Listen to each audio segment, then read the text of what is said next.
फाइनलिसिमामा कहिले भिड्दैछन् अर्जेन्टिना र स्पेन? यस्तो छ इतिहास। विश्वकप फुटबलपछि विश्वमै सर्वाधिक रुचाइएको युरोकप र कोपा अमेरिका दुवैले आफ्ना विजेता पाइसकेका छन्। वर्ष 2024 को युरोकप स्पेन र कोपा अमेरिकाको च्याम्पियन अर्जेन्टिना बनेको त हामी सबैलाई अवगत नै छ। युरोप र अमेरिका दुवैले आफ्ना च्याम्पियन पाइसकेकाले अबको पालो दुई महाद्वीप च्याम्पियन बीचको महाभिडन्त अर्थात् फाइनलिसिमा हो।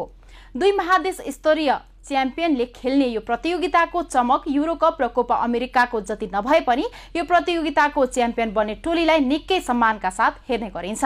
सन् 1985 सालदेखि सुरु भएको यो प्रतियोगिता बीचमा केही समय रोकिएको थियो। जनबोलीमा फाइनलिसिमा भनिए तापनि यो प्रतियोगिताको आधिकारिक नाम भने कोन्मेबोल युएफए कप अफ च्याम्पियन्स हो। यो प्रतियोगितालाई महादेशीय सुपर कप पनि भनेर चिनिन्छ।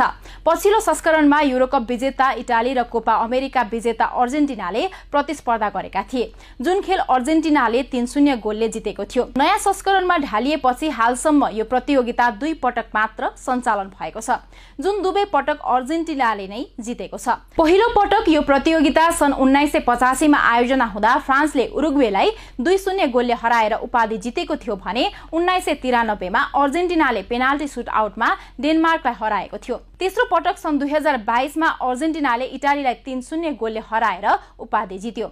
नयाँ र पुरानो दुवै गरी जम्मा 3 पटक सञ्चालित फाइनलिसिमाको 2 पटकको च्याम्पियन अर्जेन्टिना हो भने 1 पटक फ्रान्सले यो प्रतियोगिता जितेको छ।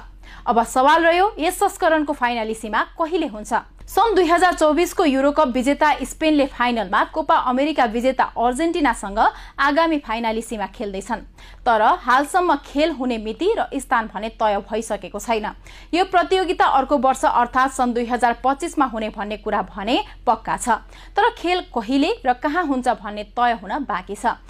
सिधै एक खेलबाट विजेताका रूपमा छुटिने यो प्रतियोगिताको फाइनल खेल कोपा अमेरिका र युरोकप सकिएको 1 वर्षपछि सञ्चालन हुँदै आएको छ।